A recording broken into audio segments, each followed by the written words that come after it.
Fantasy football is my religion. Smile! Because I love Brad. But they are who we thought they were, and we let them off the hook. All I see are lies and collusion. This whole season is nuts. Giddy on up and giddy on out. One-on-one, I'm undefeated, never lost.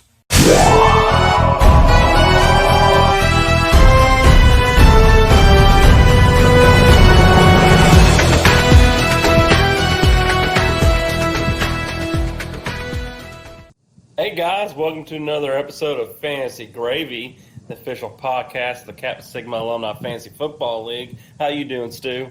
I'm doing pretty good this week. After a nice Monday night victory, it always makes a Tuesday recording much better. It does. It makes the coffee taste a little bit sweeter in the morning after a good win. It does. It does if I drink coffee. So today, guys, we've got a full episode for you. We've got our league juggernauts, our ambulance report, league consensus power rankings, the collusion corner, which of course is our. We do have one last trade at this crazy last night. We've got our WAB lottery, we've got our Laura Bell Bundy's big board of bets, and we've got our Brad and Stu's very biased matchup predictions. So, Brad, what do we got Always first here biased, for you? always biased. Super biased. Don't you know who I am? I'm the Juggernaut, bitch! We're going to go with those fantasy juggernauts, Stu, and you know what? We only had 3 this week. And you know how it is. To be a fantasy juggernaut, we need you to score at least 130-plus points. And, Stu, you were the top scorer this week at 148.9. Your MVP was Dak Prescott. He got you 46 points, a freaking 40-burger. Side note, Saquon is a cyborg. That man is a freak. Coming in at number 2 is me, the 137 points. Christian McCaffrey provided me with a 40-burger to help defeat Adam. Lamar Jackson is now officially my Danny Woodhead. After trading him, he decided to go off 45 points against me. And CoPro, you were the third and final fantasy juggernaut, 135 points. And the MVP, of course, it's Patrick Mahomes with 36 points. And here's the question. CoPro's got Tom Brady on the bench. Will he continue to put the trade embargo on hold to hear offers for Tom Brady and his new offensive weapons? With that said, we're going to go with Stu and injuries. Stu, what's going on with the injuries this week? So, our very first injury this week, we're going to talk about at least, is going to be Tyreek Hill. He's got some weird issue with his clavicle or something, or is it his sternum? Something like that. It's something really weird. He dislocated his clavicle, somewhere in his chest. He dislocated it, which is just weird to think. Well, he can heal from this, and he's not going to have surgery from what I understand. It should just be a procedure to fix the issue. But from what I've read about this, once you've done it, you can do it again pretty easily, just like a dislocation of your shoulder or anything else. So hopefully this doesn't become a repeat. He did go to the hospital with some of this stuff. But overall, I think he's going to be okay. There is like a 6 to 8 week recovery period from this, so hopefully it's quicker than that. Maybe he'll just heal really quickly, or it is not quite as bad as they're thinking it is. 6 to 8 weeks is his predicted return time. Not good news for Lovick with Tyreek Hill and that injury, and kind of up in the air, not knowing a sure timetable. Lovick, you can use your Marquise Brown, the Hollywood Brown you drafted, the rookie for Baltimore. But despite his major blow-up, watch out, because I think he was only out there for 15 snaps in the game. So I don't know if that kind of production can still be kept up. But besides Tyreek Hill that got hurt, I heard his partner in crime also had an injury, Stu. Yeah, Patrick Mahomes today, or yesterday, I guess, reported he was not feeling well. He's got a left high ankle sprain. He's week to week at this point. got his left leg caught in a pile of defenders while being taken to the turf. So it's caused him to bend his ankle a little weird. So his mobility will be in and out. He kept playing through it, which didn't probably help his case. But you will probably see him off and on practice a little bit. But he should still be able to play next week, which is important for Koprovic. Also probably going to be a little relevant for Kelsey and Sammy Watkins, because if he's not moving as quickly, if their O-line isn't able to protect him as well, may get a couple more sacks, may not be able to get some of those crazy passes he was doing this last weekend. Yeah, it's kind of Patrick Mahomes' MO is being able to get out of the pocket and extend the play, and that's usually how he gets a lot of his completions, because his receivers and tight end are so good, defense can't keep him covered. So once the play breaks down, he can usually always find that open man, and if he can't get out of that pocket and extend the plays, well, good thing Kopro has Tom Brady on the bench. Yep. So he's not doing too bad. I think he's already actually has him put in for next week, for this coming week. So, it's not shouldn't affect him too bad. We'll see though. Then what do we got next? Sprain. Yeah. Yeah. Speaking of sprains, we had another sprain, Stu. What's going on with that with Mr. Tevin Coleman? Yeah, Mr. Coleman, he ended up having a ankle sprain as well. Supposedly out multiple weeks. 2 to 4 weeks is the closest estimate that they have for recovery time right now. They don't really have a whole lot of details, or they're not sharing, but that's very much his head coach's MO, not sharing a whole lot of information immediately. Looks good for Matt Breida and Mostert. So I think it's still going to be a 50-50. 50-50 Yeah, split. I agree. Once Coleman gets back, it'll be another RBBC. And then also, but we'll go from ankle. We'll go up a little bit higher in the leg there, Stu. What's going on with Mike Williams and his knee? Mike Williams, he's got a knee injury. He's day-to-day right now. Had a quite a week one. Didn't get any better.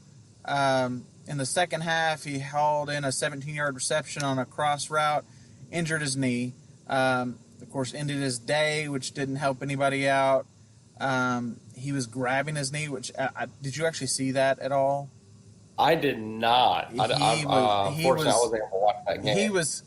His teammates were calling him over pretty quick, calling the medical staff over pretty quick, because he was in quite a bit of pain. So seems to be not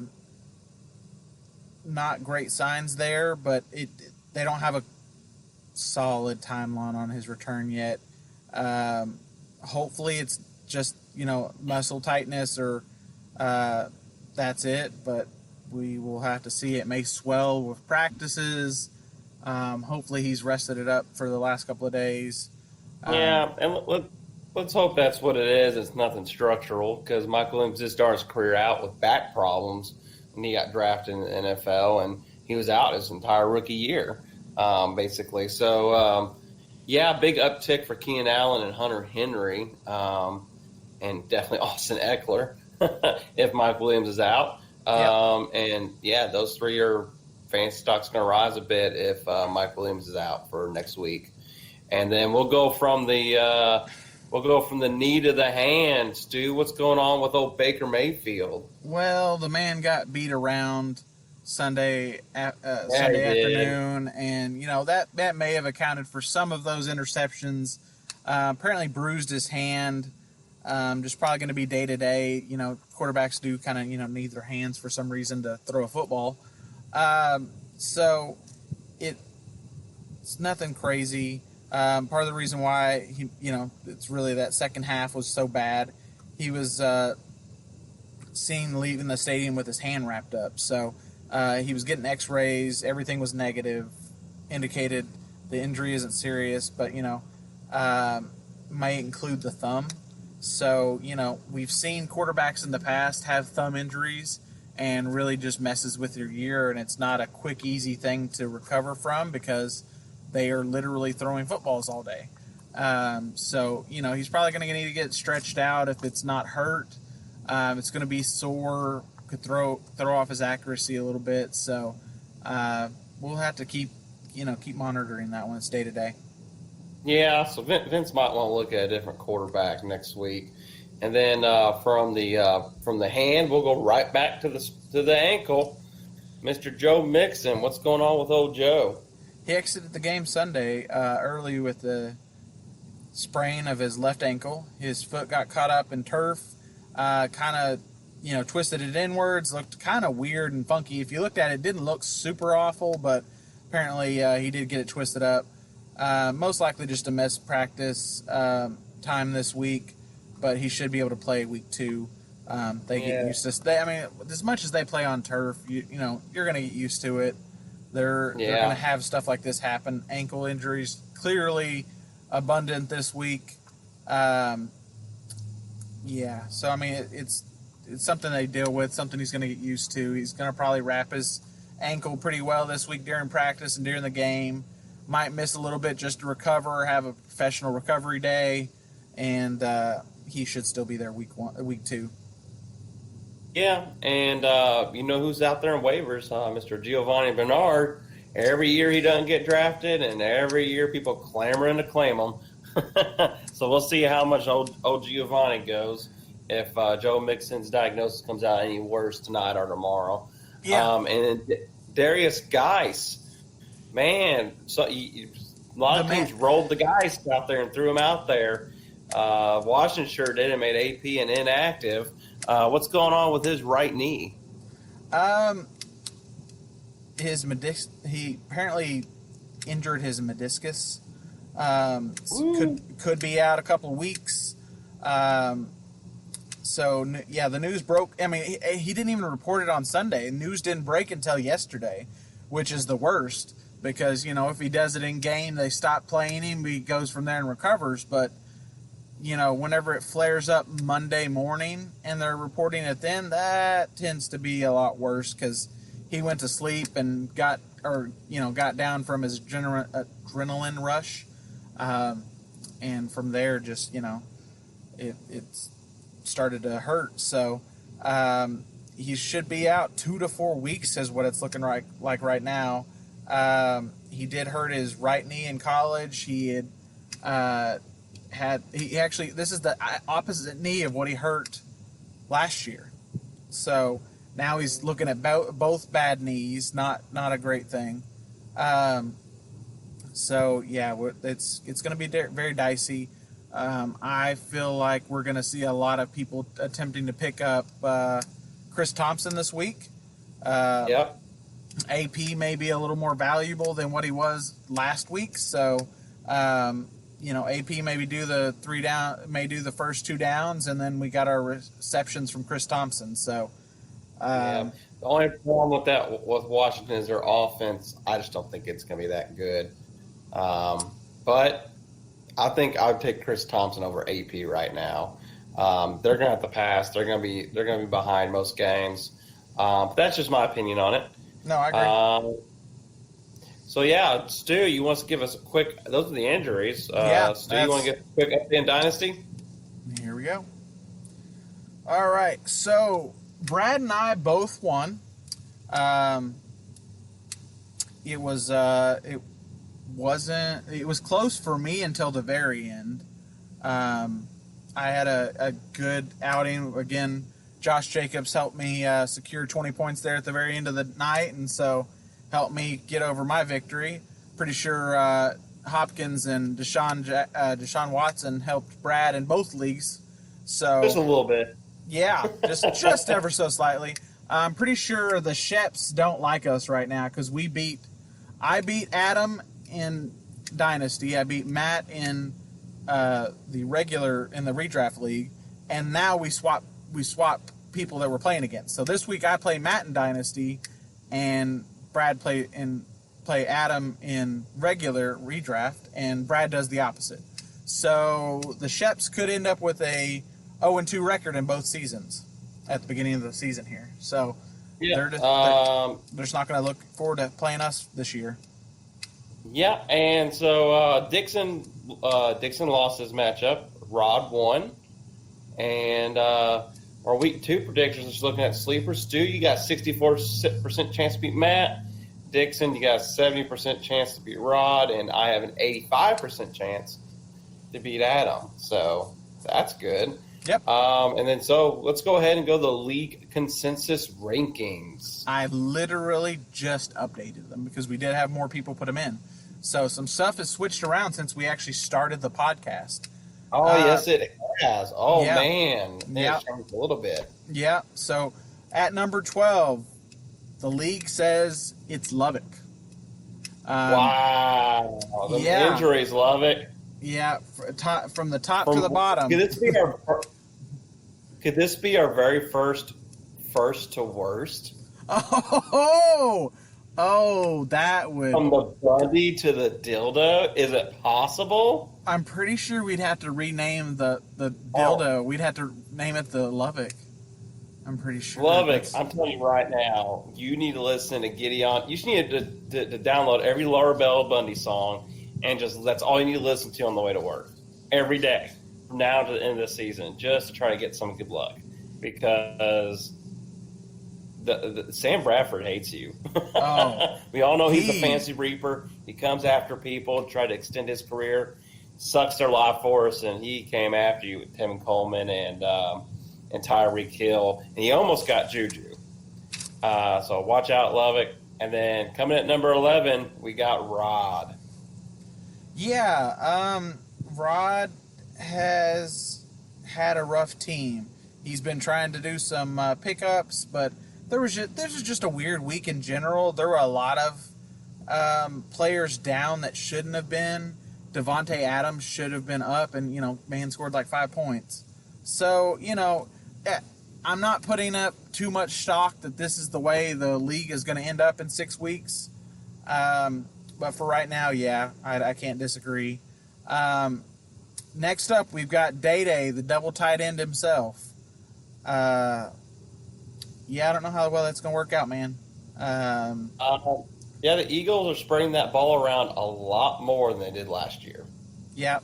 Well, they got Deshaun Jackson, which we all saw him show out.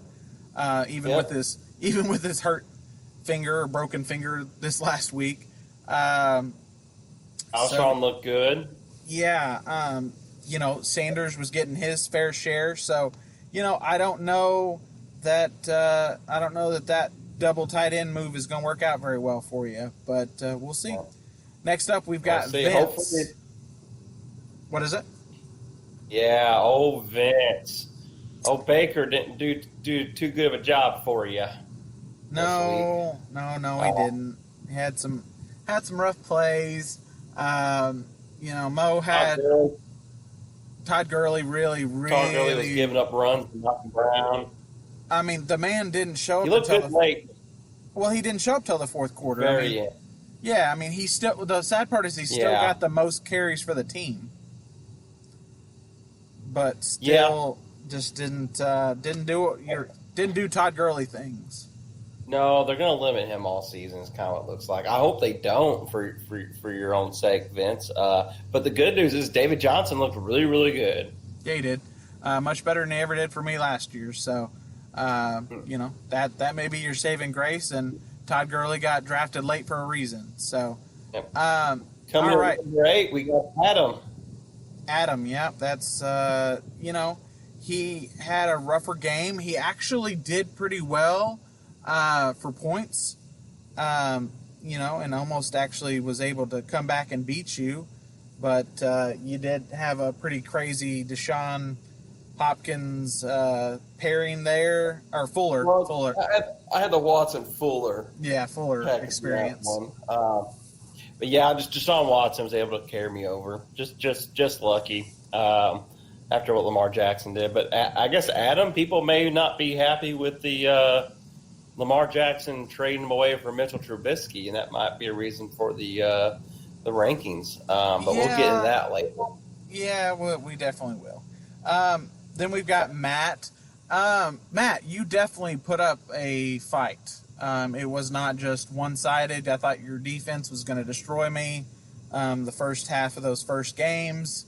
By halftime, I was like, well, please, Bills, show the hell up to the second half. And then thankfully they did. Yep, and Matt is currently fielding offers from Michael Thomas. By the time y'all hear this podcast, he could be moved or he could not be. But apparently he's fielding offers, and you have till 8 a.m. Wednesday morning to get them in. And so, yeah, y'all probably hear this after a decision was made. Well, yeah, because, it should be up by 8 a.m. in the morning, so we will see. Then we've got Dixon at number 6. Sir, you may have lost, but I like your team. Clearly, everybody else likes your team still. You're still in the top half of the league. It was a close game with you and Sam. I bet on you because I thought you were going to win it. You almost did. It was a, 2-point game? Something like that? Yeah, well, what do you expect when you go up against Jameis Winston, that offensive powerhouse of a quarterback? Well, unfortunately, I took the analyst bet and put him in one of my other leagues that don't count. And yeah, he hurt me pretty bad. So, Sam, you're not the only one. I was there with you. All right, next we've got Mo. Mo, you were able to beat Big City. Your team's looking pretty good with Eckler there. I like the trade you made. You did get Lamar Jackson. You got Brandon Cooks, which I like this year. And then what was the third piece he got? Christian Kirk. Christian Kirk. Like it all around. Like what you gave away. I think your team got nothing but better, and you're already on a winning streak. So it's all good moves from you, sir. Good job, Mo. You're quickly shanking yourself into the top. I agree. And then number 4, we got Sammy with an eye. The commissioner himself seeking redemption from his from last season and things he had not named. My question, are we going to have a complete and total role reversal? Are we going to go worst to first? Worst to first and a first to worst. Right. Are they just going to hand trophies off to each other? It could. I know Sam gets the better end of that trophy. Sam would get the trophy that's bigger and stronger and more beautiful, and Lubbock would just get the one that he throws in a shame closet and doesn't want to tell anything about. Hey, but Brad, Brad, can I officially name that move if that occurs this year? We're gonna name that the jacket in honor of Sam. Oh. If that occurs, we're gonna call that. We're gonna call that the jacket. I'm gonna put that in the books right now because if Sam wins first and Lovett gets last, we're gonna name that move the jacket. I like it. Yep. All right. Just meant to be. All right. So number three, CoPro. Man's looking good. He made a bad trade to you early in the season, got that out of his system, but still has a killer team for sure. Yeah. Tom Brady on his bench looks fantastic right now. And CoPro, if you give it to Tom Brady, you better get a king's ransom from him because that man's going to be thrown at Josh Gordon, Julian Edelman, James White, and Antonio Brown all freaking year. Yeah. Good Lord. Yeah, Tom Brady might break the touchdown record this year at age 97. So, I like his team, like what he's doing on the waiver, clearly keeping his team strong. So, keep doing what you're doing, Kopovic. CoPro, if you win it all, you will have, and you start Tom Brady and you win it all, CoPro, you'll have the first Bundy Bowl champion quarterback that is also on Medicare. Oh, wow. Yeah. And then number 2, we have you, Stu. Yeah. Great job. You scored the most points this week. Good Lord. 148.9 we talked about earlier. That's ridiculous. A 46 burger from Dak Prescott does help. Does help every time, Saquon every single did what he time. does. Josh Jacobs was a nice surprise for you. Josh Yep. Jacobs did what everybody was hoping David Montgomery would do on Thursday night. Yeah. And then, everyone else was just solid. But when Yep. you get a 46 burger, It really helps Dak every time. Prescott, good things can happen. Yep. I'm a fan. Glad I listened to the analyst that I tend to listen to, and they were like, "Yeah, Jared Goff's going to probably have a rougher game than what's originally predicted. Put in Dak if you got him," and I lucked out. So I'm feeling pretty good about it. Won the lottery on that one. Who's our consensus number one, Stu? Well, it's going to be you, sir. You had a good day, sir. I know you had a little trouble in the middle. You thought you're on the ropes, and you came back, and your favorite boy there, Deshaun Watson, came back and helped you out. So I think you had a good day. I just barely beat you guys. I was really watching the points go up there. Once I knew I secured the victory, I was just trying to hope that I got first place this week. So it's always good to be on top. So enjoy it. Your ranking hasn't really changed from last week. So I think you're going to be there for a little bit. We're hoping we continue this win streak, I would assume. So, guys, that is our consensus rankings of the week. Yeah, and so with that, our undefeated teams that are left, of course, there's 6 of them. We got Stu, Copro, myself, Sam, Rod, and Mo. And those winless teams, Lovick, Dixon, Matt, Adam, Day, and Vince, who may be looking to make some moves. Because you know what? You don't win the league at the draft. You win it with your moves during the season. So it's just 1 week, not a big deal. But some people do feel it's a big deal, Stu, because we just got a letter from Lovick, which we're going to read live on the air. Oh, I did not see that yet. Hey, guys, after much thought and deliberation and with a heavy heart, it saddens me to say this. However, I feel it is my duty as a current title holder to share this. This year will not count due to injuries. I will keep the trophy, and we will start over next season. Again, I am sorry for the inconvenience. I bleeping hate you all. Eat, bleep, and die. Yours truly, the current Bundy champ. Somebody is a nervous Nancy. Someone has no confidence in their team, and they feel like they're going to lose. Love it. You need to get that California swag back and trade me Juju for Curtis Samuel.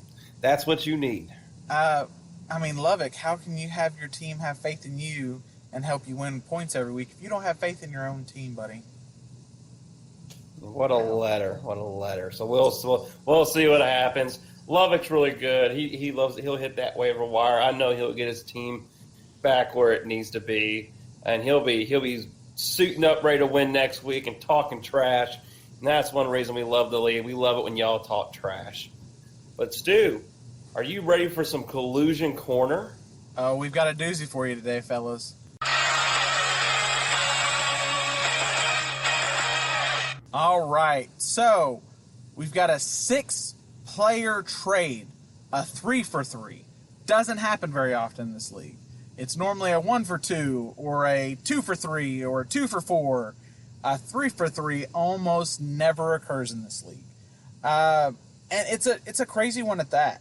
So Mo is trading away Mitch Trubisky, his boy, his bear, Amari Cooper, the number 1 wideout for the Cowboys, and Larry Fitzgerald, old decrepit himself, the man that never dies. He will be alive forever. To Adam for Lamar Jackson, the hotness. Action Jackson. Brandon Cook, clearly the number 1 wide receiver for the Rams so far, and Christian Kirk, the hotness, Adam's hotness from the Chargers, or from the Cardinals. So, what's your thought on this, Brad? I think Mo gets better at QB Jackson over Trubisky. I was really surprised because Mo's loyal, and he's loyal to his Chicago teams. And he looked at Trubisky and watched him and saw the same thing I did Thursday night and was like, this man looks awful. Matt Nagy doesn't know how to call plays. and he saw Action Jackson and said, that's an upgrade. I feel Adam gets the better wide receiver. I would prefer Cooper over Cooks. Cooper looked amazing. I think him having a quarterback that can actually throw downfield makes a big difference. Michael Gallup is another wide receiver that looks good, that can open the field and give Amari more one-on-ones. And frankly, I think Fitz and Kirk are kind of even. I think it's kind of a wash. Christian Kirk's got the higher ceiling. I feel if Larry Fitzgerald has the higher floor. I would rather be on Mo's side of the trade. But I see where Adam's getting. Adam's probably not freaking out week one for Trubisky. And he wants to upgrade a little bit over Cooks. And so he's willing to stream quarterbacks for the rest of the season. Can't blame Adam for that one. Overall, I think it's a pretty fair trade. I would want to be on Lamar Jackson's side just because I feel he's going to have a tremendous year. I say that, but, you know, them running quarterbacks can also be pretty injury-prone. And it was Miami, and Lamar Jackson only rushed for like 6 yards. I think he only had like 3 rushing attempts in that game. So we're going to see what Lamar Jackson really is next week. I think that'll give us more of an idea of what to expect every season. But I do feel Lamar Jackson has a higher floor than Mitchell Trubisky. Oh, for sure. As far as week-to-week fantasy points. So pretty fair. No one really, I feel like, got over on the other one too bad. I see both sides of it. Well, how do you feel about it, Stu? I mean, I completely agree. I would rather be on the Jackson side of that. Mo, I feel like the Jackson side, I mean, Jackson alone makes the trade way favored to Mo. Again, the wide receivers are close enough that I don't feel like you're changing a whole lot there. Amari is clearly the more, has the more, is going to have more targets. The Rams spread theirs around a little bit more, but Cooks is still going to get his. He's going to have a good time, but the upgrade at quarterback for Mo is just tremendous.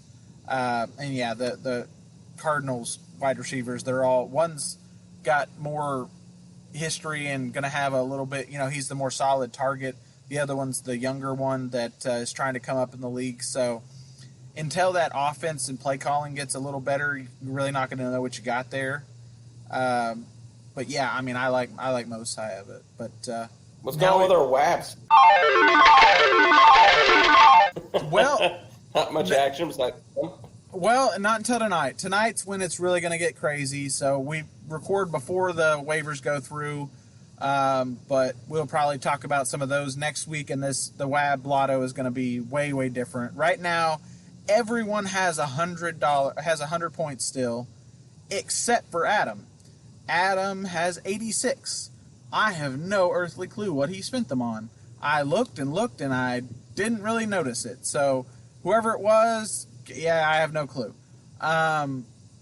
Yeah, so tonight will be when some billfolds are opened and some crazy, crazy lottos will be occurring. So we will see. We'll see what kind of waiver moves everybody makes tonight and see how it goes. But for right now, the WAB is not too crazy just yet. That'll be a lot more fun to talk about next week. So we're going to go ahead and move on to Lorbell Bundy, Big Board of Bets. Giddy on up and giddy on out. All right, Brad. We've got some updates here, and then we've got a couple of conclusions already. What's going on? Yeah, we had a money bet for $1. Woo! Crazy. Week 1. Day thought Derrick Henry would score 15 points, and he won. He had a good day. Actually, who was that against Day who said that? Rod. Rod said that he wouldn't do it. Rod? Okay. Rod, you owe Day $1. I thought Sam would week 1. You thought Dixon would win week 1. I won that one. So close. Matt though. thought so close. Yeah, Matt. Now you won someone's against Lovett because they both thought Le'Veon Bell would have 100 rushing yards against the Bills, and they didn't. So you got a twofer. Yeah, I kind of cheated there because a bunch of analysts were saying it. Clearly, these guys don't listen to podcasts as often as I do, and so I just wanted to see if anybody would be sucker enough to actually take that bet. So it got close there for a little bit, and one big run from Le'Veon could have really done it for him. Luckily, that one long runs and touchdown was a reception. So I was worried about that for like half a second, but it worked out for me. Got 2 water bets to give out later before the draft next year. But the bets this year, just so if anybody missed it, my goal this year, I'm trying to get 100 water bets this year. Liquor or water bets. So we're at 13 right now, boys. Start making those bets. Okay, now let's go on to our biased matchup predictions. Very biased. Very biased. All right. So First, Stu, yeah. go ahead. I'm interrupting. No, you're good. You're good, man. It's me versus Sammy with an I. I'm personally going to give it to myself. But again, it looks like one of those crazy close games. Sleeper has Sam and I at 49% to 51%. So, unless some trades happen, it's just going to be a close thing. I may have some switch outs in my flex to make a decision on, but I don't think it's going to make a big difference when it comes to that. So it's going to be close, but I think I'm going to pull out and win this one. Get a two wins. It's going to be the game of the week between you and Sam, I bet. Yeah. And the next one we have is CoPro against Adam. 62% in favor of CoPro per sleeper. And we both think CoPro is going to pull this out, continue that winning streak, go 2-0. Yep. Yeah, for sure. That's Adam. Adam's made this weird trade, and I think it's going to bite him in the bottom right now. And CoPro's got a solid team. So, yeah, I'm pulling Adam here. I'm pulling CoPro here. Adam's going to lose again. Okay. Then we also have myself versus Day. Sleeper has a 77% in favor of me. Highest one of the week. Favor, yeah. So this just all depends if Day-Day's tight ends show up or not. If they don't show up, I should be okay. If they do, I'll be in trouble. Yep. So then we've got Shep versus Dixon. It's giving 54% in favor of Matt.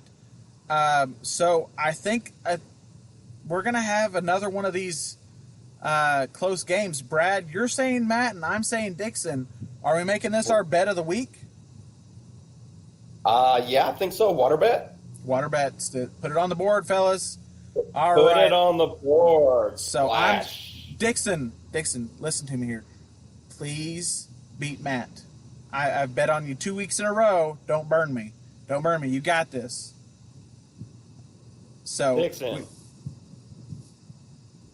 Lose. Nope. I don't want to get wet. I need to stay dry. Yeah, we'll see about that. All right, and then we've got Rodney versus Vince.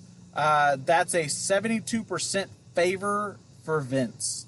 Again, Rodney's made some interesting choices. Even though he did win last week, the league believes he's in the bottom half of the league.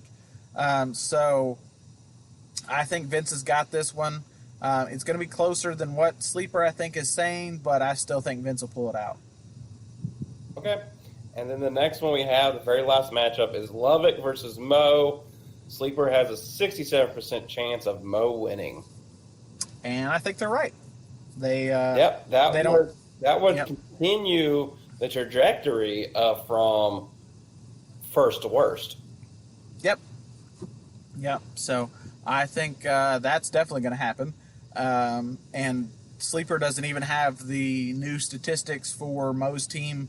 I think he may be true percentage-wise once he gets his new players in there. So, I think it's going to be pretty close. Pretty close. And Yep. Lovick's going to get demolished and go 0-2 and have a freak out. We'll see if that occurs week 2. And So- guys, that's our podcast for the day. I hope you guys enjoyed it. Good luck this week, except Day. I really hope you lose because you're facing me, and I'm biased. So y'all have a good one. Have a great week. See you guys. Been a pleasure. Out.